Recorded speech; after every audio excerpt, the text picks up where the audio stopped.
Good morning,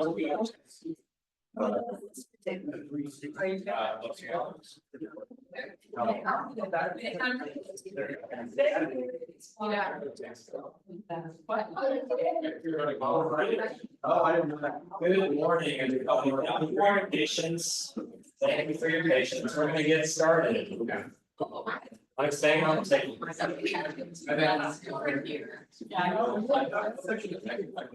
Ring the bell. Good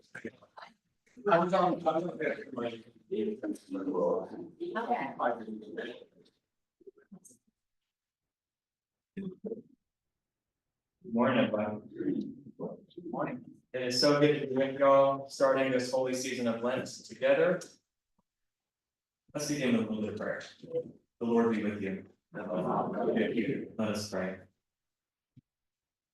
God, we give you thanks for the gift of learning, for the beautiful mind of your Saint C.S. Lewis, and for his work to reveal your glory in the world. Be with us in our time together, that our time of learning may be a time of growth and formation to more fully live our Christian lives for all to see and to come closer to you. All this we ask in the name of your Son, Jesus Christ. Amen. All right, we're going to do a couple things today. We're going to get started on this class of Vice and Virtue in the Screwtape Letters. This is going to be taught in such a way that you needn't have read the book to understand what we're going to talk about. We're going to do a quick overview of the book itself today so that you can understand where it's coming from, because if you just kind of jump in without knowing what's going on, it can be pretty confusing. And then we're going to look at some of the core moments that I want to pull out of the book for our class together, which is focusing on vice and virtue in our lives. And then we're going to look at one of the vice-virtue combos that are shown in the text and look at ways that we can actually, curb the vice and increase the virtue at the same time. C.S. Lewis. Has anybody ever read anything by C.S. Lewis before? Probably. He was an Anglican Christian apologist, novelist, and professor. He was British, but not English. He was actually born in Northern Ireland, so he was actually Irish and British at the same time, because Ireland is its own country. It's complicated. But he was a British author. He was a member of a literary group at Oxford University called the Inklings. This group included J.R.R. Tolkien. They got together and talked about books and talked about the books that they were writing and fed off of each other's ideas and spurred each other on. None of these authors did anything purely on their own. He was a master of multiple genres. He wrote theology, novels, academic papers, essays, general nonfiction, children's novels. He wrote the Chronicles of Narnia. He was truly a master of many different ways of engaging the mind and the heart and the soul through literature. He had a really strong sense of the power of myth and allegory. He had a lifelong love of ancient tales and mythology, from the Celtic tales in Ireland where he grew up to European mythology. And as he became a Christian again as an adult, he carried that into his faith and the power of story. The book itself. Oh, let's look at this one quote real quick. This is a quote from one of his works called The Weight of Glory. It's not from the Screwtape Letters, but I think it does show a little bit of his personal theological conviction about human beings. There are no ordinary people. You have never talked to a mere mortal. Nations, cultures, arts, civilizations, these are mortal, and their life is to ours as the life of a gnat. But it is immortals, whom we joke with, work with, marry, snub, and exploit. Immortal horrors or everlasting splendors. So that's the kind of anthropology he's working with, his view of human beings. That's going to be really helpful for us in the Screwtape Letters. So the book itself, the Screwtape Letters, is a collection of letters. In the preface, C.S. Lewis writes as if he's just discovered these letters. He's like, I can't tell you how I found them or how I knew how to translate the secret language they were written in, but I found these letters and here they are.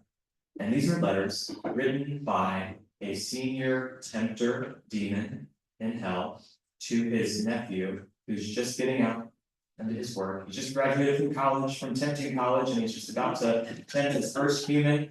And Wormwood, the nephew, is learning from Screwtape, his uncle, in these letters about how to best keep his patient off track in his life, so that eventually he ends up where they are. The characters of the book are written in your handout today. Screwtape, as I said, is the experienced senior tempter in the lowerarchy of hell. There's all these fun words that C.S. Lewis comes up with to show how flipped this world is that's happening in the book. Wormwood is his nephew. Our father below, as he refers to, is the devil, not just a devil, the devil. And the enemy is who we know as God. The patient is Wormwood's human that he's trying to tempt. He's an Englishman living at the start of the Second World War. And various humans are mentioned throughout the books, the patient's friends, his mother, his neighbor, the woman he starts dating. And then there are various other demons mentioned with very crazy, silly names like Slubgod. And Slubgod is the college professor who is the dean of the tempting school. Yeah. It'd be kind of a fun exercise. You know those name generators online where it's like, what would your X name be? What would your disco star name be? What would your Screwtape letter demon name be?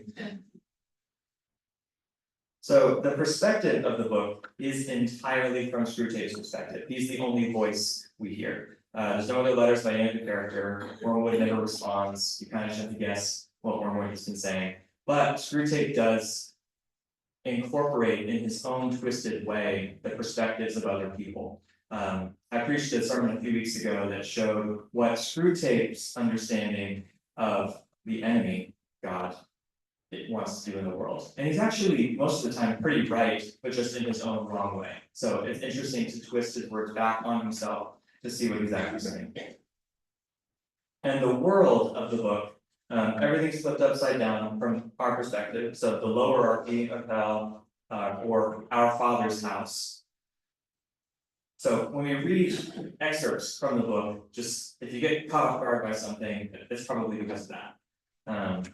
But as we read more of it, it'll become more natural to understand the world of the text. So the primary goal of these tempters is not just to get people to do silly things or to get them to make mistakes. The goal is to get them fully on the track to being dragged down to where they are so that they can be fed on. It's really dark, it's really disturbing, but that's just kind of the world that C.S. Lewis creates. That's his version of hell that gets created here. Is it's not just a place of torment, it's a place where people, stronger people feed on weaker people, which we experience in this world too. So throughout the text, vice and virtue are often split into real and imaginary categories. So throughout the book, Screwtape encourages his nephew to direct virtues to the outer realm of the patient's sort of imaginary behavior. Maybe his feelings. I feel like humility is important, so I feel like courage is important, but I may not actually act that way. And likewise, he encourages him to bring vices, contempt, anger to his actual daily life. So there's a long quote, I didn't put it on the presentation, there's a long quote on the handout that I think is going to be worth our time to read the whole thing. It's on the front and the back page, but we'll read it through at least once to really start to understand this idea that Screwtape is trying to get into Wormwood's head. The great thing is to direct the malice to his immediate neighbors, whom he meets every day, and to thrust his benevolence out to the remote circumference, to people he does not know. The malice thus becomes wholly real, and the benevolence largely imaginary. There is no good at all in inflaming his hatred of Germans, if at the same time a pernicious habit of charity is growing up between him and his mother, his employer, and the man he meets in the train. Think of your man as a series of concentric circles, his will being the innermost, his intellect coming next, and finally, his fantasy. You can hardly hope at once to exclude from all the circles everything that smells of the enemy. But you must keep on shoving all the virtues outward until they are finally located in the circle of fantasy. And all the desirable, for demons, qualities inward toward the will. It is only insofar as they reach the will and are there embodied in habits that the virtues are really fatal to us. All sorts of virtues painted in the fantasy, or approved of by the intellect, or even, in some measure, loved and admired, will not keep a man from our Father's house. Indeed, they make him more amusing when he gets there.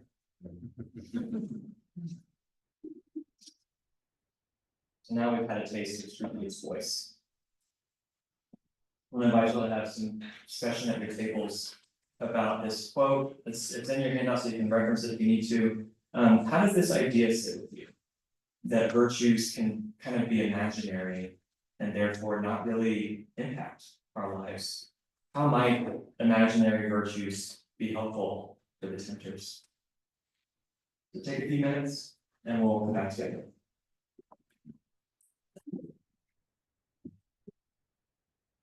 So have you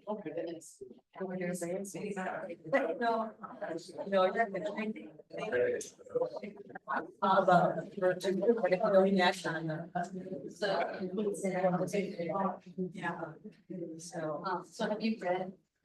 Yeah, I've read some of the other statements that work, but it's neat to take them to the letters form. Yeah. Yeah. So I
I think it's really.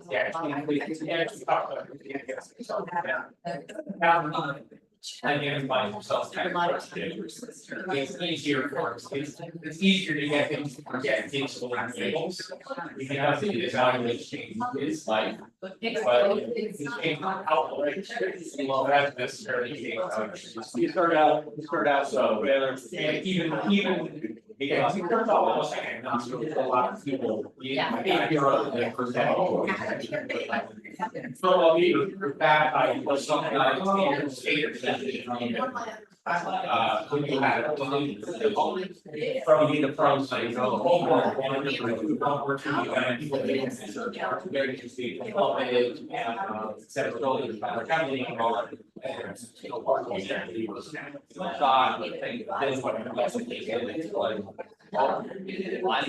so you have the church Islam and have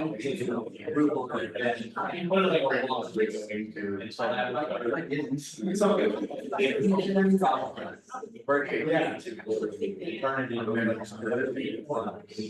Well, they. Well, it's in the 20s and 30s. The whole lighting, starting to see and the depression and all of that. But also just think like so many more like over one thing.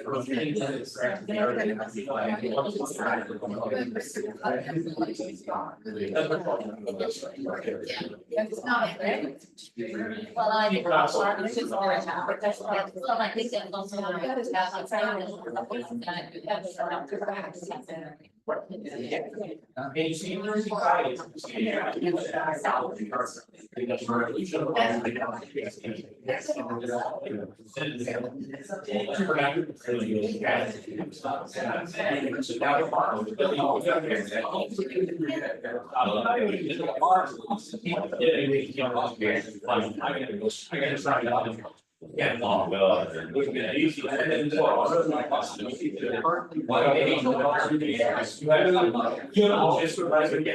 easy.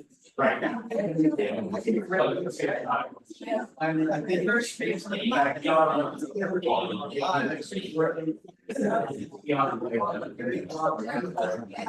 a matter of which beyond party that's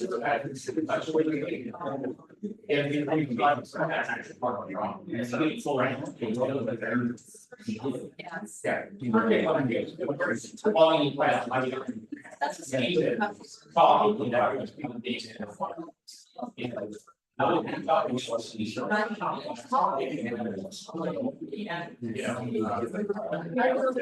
There's that one scene where it's outside. This guy goes straight to sitting and he starts thinking about God and his favorite. He talks about the enemy comes in and you don't know that you do the devil has the person. And it's kind of like the enemy swoops in and he goes right. It's like it's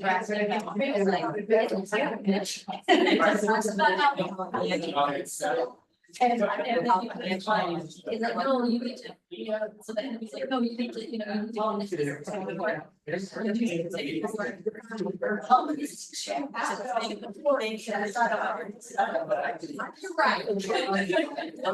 then if I gets out like.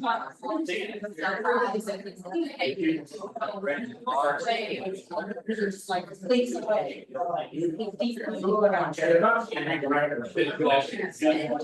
Again, kind of. If you're not doing anything, you're not, your first guy, you're not doing so well. Yeah. But there is a weird effect.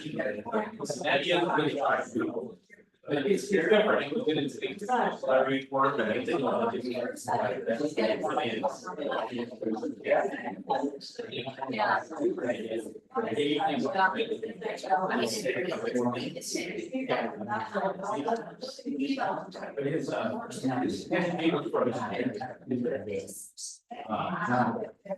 But it's a practical thing. A lot of it is really, it's like getting people sick.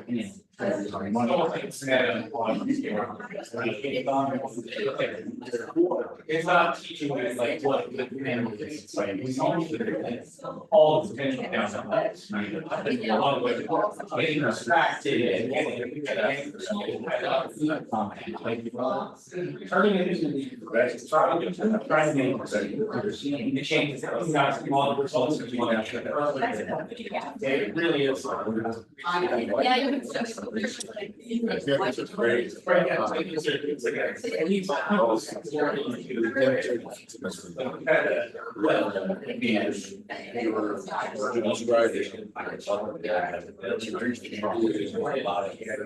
Shared in their life.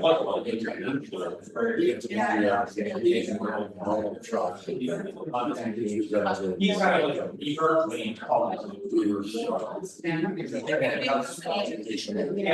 you become a different person. Because people live underground.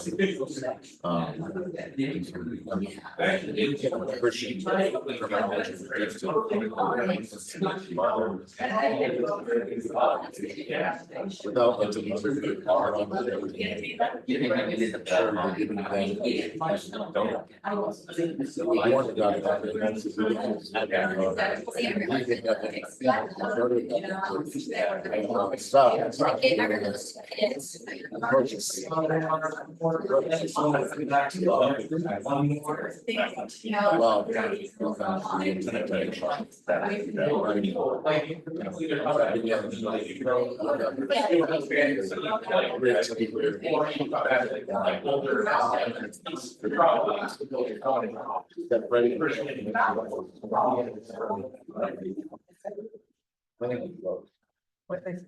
It's always a good thing, when a conversation doesn't wanna go down, it makes my heart happy, but.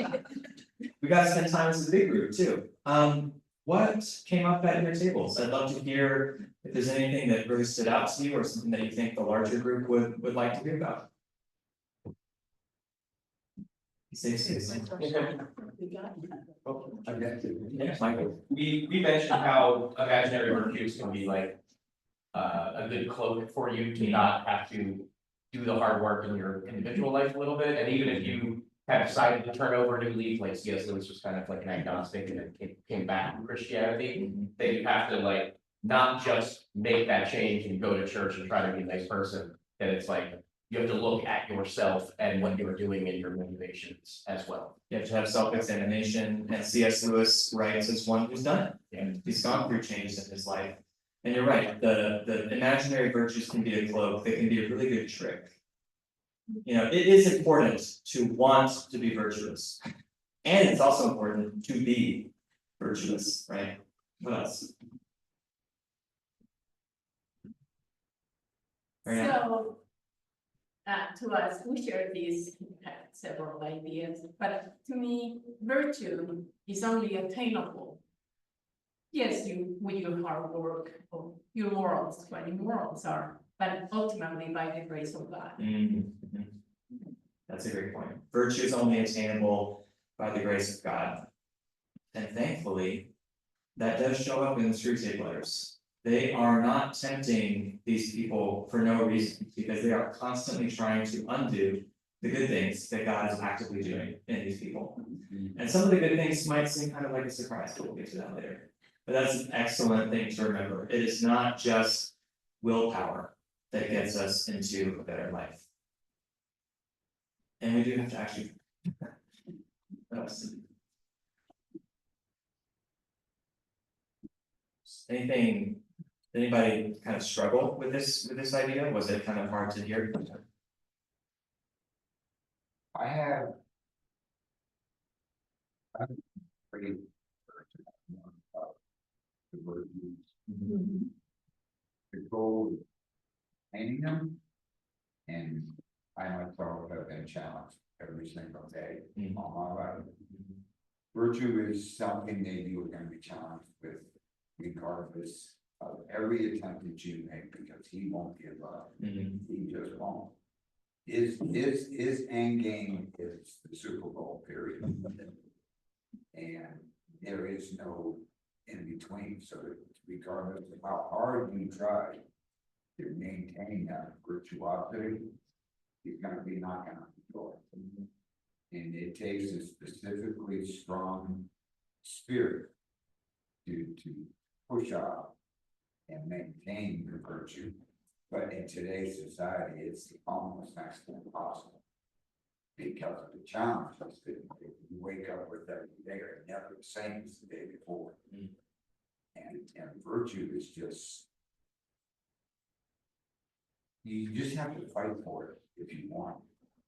Yeah. And I don't see that there is ever going to be an easy road to attain it. I mean, none of us plans on going to become a pope. Even he's challenged. Yeah, I think that's a great point. It is an everyday challenge to pursue virtue. You never really arrive. You never just get it and then you're done. Daryl's Well, first and thing I then I'm think thinking after what he said, maybe that's why we need a community. of. Yes, You need other people to, to model it for you and to support you and encourage you, because when you're on your own, then you're really a target for the tempter. Mhm. That's why Screw Tape, when you're alone, you're more of a target. That's why Screw Tape spends so much of his time trying to put barriers between the patient and those who might help him grow. Sonia? Yes, and then we were also saying that how to get rid of those demons that are putting us down. So then we were saying, well, those devotionals, the Bible, those practices, or those readings would really help us back into the positivism of thinking more good. Yeah, it's constant maintenance. There are always things that we have to have in our back pocket to help us make it through the day, not even just this life, to make it through the day. Pursuing virtue and trying to curb, the worst parts of ourselves.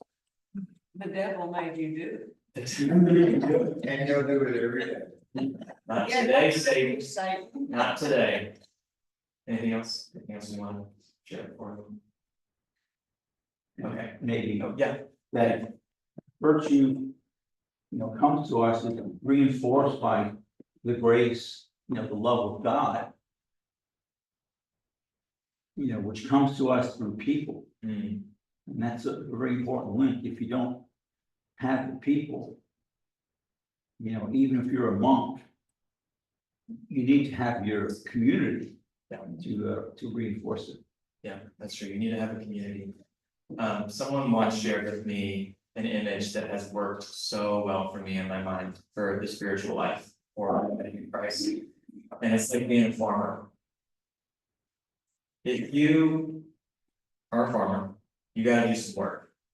You gotta till, you gotta plant, you gotta sow, you gotta do all of these things to help make the crop happen. And in the end, you can't make the crop happen. You can't make it rain, you can't make the sun be just right, you can't make that frost not happen when you don't want it to happen. There's an element of leaving up to grace. And you still gotta till. You still gotta sow, you still gotta show up. So it's both, right?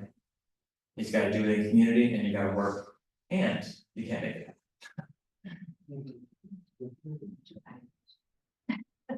All right, so that takes us to what the goal of this class is. The goal of this class is to examine these vices and virtues as they appear in the text of the Screwtape letters. Although we may not have time to really dig into every single one of them, there are some classic models, there's the 7 deadly sins and cardinal virtues, and we're gonna pull from those. But we won't have time to talk about each of them. We have like 45 minutes for the next 5 weeks, that's not a lot of time, but we can plant some seeds for y'all to reflect on in your life. And identify habits, daily things you can do, and real life expressions of them in order to bring our virtues out of the realm of the imaginary into the realm of our hearts and our lives in the day-to-day. So our first virtue we're going to look at today, we're going to dig in, pride and humility. There's a shorter version of the quote on your handout. We're going to look at a quote from the book about pride and humility. This is Screwtape talking to Wormwood. Your patient has become humble. Have you drawn his attention to the fact? All virtues are less formidable to us once the man is aware that he has them. But this is especially true of humility. Catch him at the moment when he is really poor in spirit, and smuggle into his mind the gratifying reflection, by Jove, I'm being humble. And almost immediately pride at his own humility will appear. If he awakes to the danger and tries to smother this new form of pride, make him proud of his attempt. And so on through as many stages as you please. But Don't try this too long, for fear you may awake his sense of humor and proportion, in which case he will merely laugh at you and go to bed. It's really a funny book too. It's very silly to think about it and to laugh at yourself, because we do this all the time. We try to have a virtue and we're proud that we have a virtue and we're back to square one. So how do we figure this out? How do we become more adept at recognizing when this dynamic is at play? How do we become more attuned to ourselves and our hearts and our minds to make sure that we can know when we're in this cycle of really seeking humility and then being proud of the fact that we're seeking humility and then just being in this, whirlwind. There are many ways to do it, but one tool that I want to talk about today. Oh, before we get to the tool, this will show you what Screwtape's version of what we think God's wants us to be in terms of humility. What Screwtape thinks God's definition of humility is, and he's right, but he hates it. The enemy wants to bring the man to a state of mind in which he could design the best cathedral in the world and know it to be the best and rejoice in the fact without being any more or less or otherwise glad at having done it than he would be if it had been done by another. The enemy wants him, in the end, to be so free from any bias in his own favor that he can rejoice in his own talents as frankly and gratefully as in his neighbor's talents, or in sunrise, an elephant, or a waterfall. So God does not desire false humility or putting down of ourselves. God just wants us to be happy with what we've been given and be happy with what our neighbor has been given, and to see them as the same. One practice that can help us figure this out every day is called the Examiner. It was developed by Saint Ignatius, although Saint Ignatius is not the only one who ever suggested that we should take time thinking about our day. But his version has become very popular. And we can even do a miniature version of it right now. So the 5 components of the daily examen are to become aware of God's presence, review the day with gratitude, pay attention to your emotions, what they did to you, how you felt throughout the day, what drew you closer to God and neighbor, what pulled you further away from God and neighbor. Choose one feature of the day and pray from it. And then look forward to tomorrow. This is how St. Ignatius recommends you end every day. And by spending time in quiet reflection, you'll be able to recognize more clearly when you're being tempted, rather than just being on autopilot. And you'll be able to recognize more clearly when you have an opportunity to choose a virtue. So let's do it. The day is only a couple hours old. Number 4. So choose one feature from the day and pray from it. Thank you. That's a good question. You might spend a lot of number 3 reflecting on what drew you further from God. Or you might not. You might reflect on some really amazing things that happened that were, spiritually rich for you. But you might pick one of them. Say, I had a really good conversation with my best friend today. And you might pray a prayer of gratitude for that friend's presence in your life, for your conversation. And then number 5 might look like, it might still be a prayer, number 5, praying to God that you might be present to someone else tomorrow in the same way that you were present to your friend, and your friend was present to you that day. Does that make sense? Alternatively, you might pray about something that you regret. But just one thing. The prayer doesn't need to be, I'm sorry, I was such a piece of garbage today, no, it's not true. You are in immortal joy. And you have the opportunity to keep praying. And keep growing. So the day is only a few hours old, depending on how early you got up. It's daylight saving, so I got up technically at 4:30 this morning, but I've got a few hours to reflect on. Let's become aware of God's presence. In the room with us, in our hearts, at all times.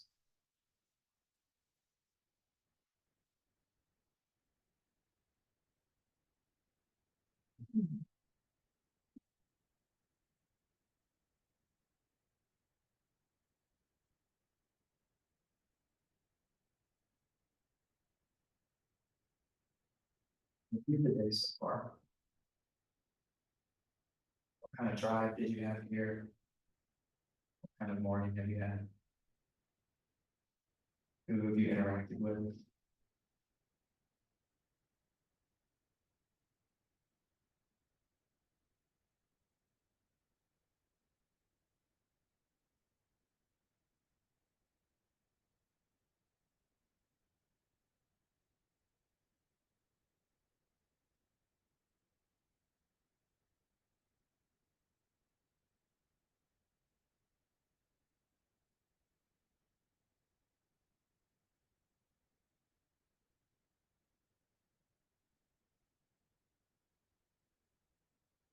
You felt today so far? And you felt calm, impatient, joyful, frustrated, all of the above. All of the above. Yes. Think about how you reacted or responded to the day so far.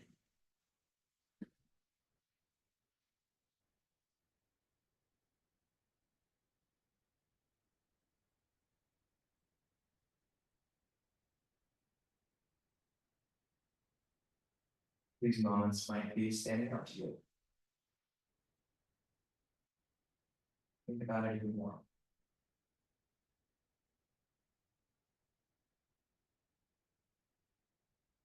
Prayer might be emerging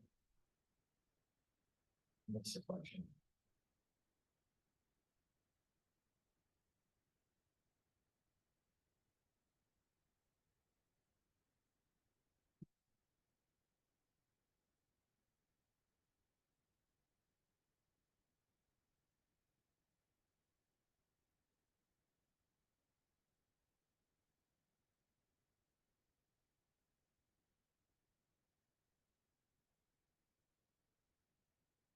Way to go.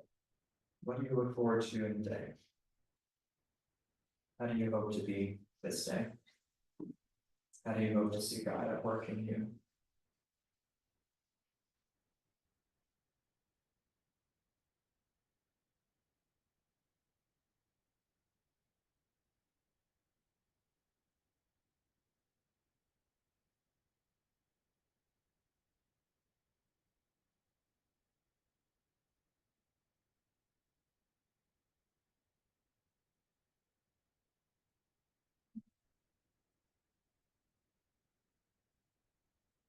If it works for you, great.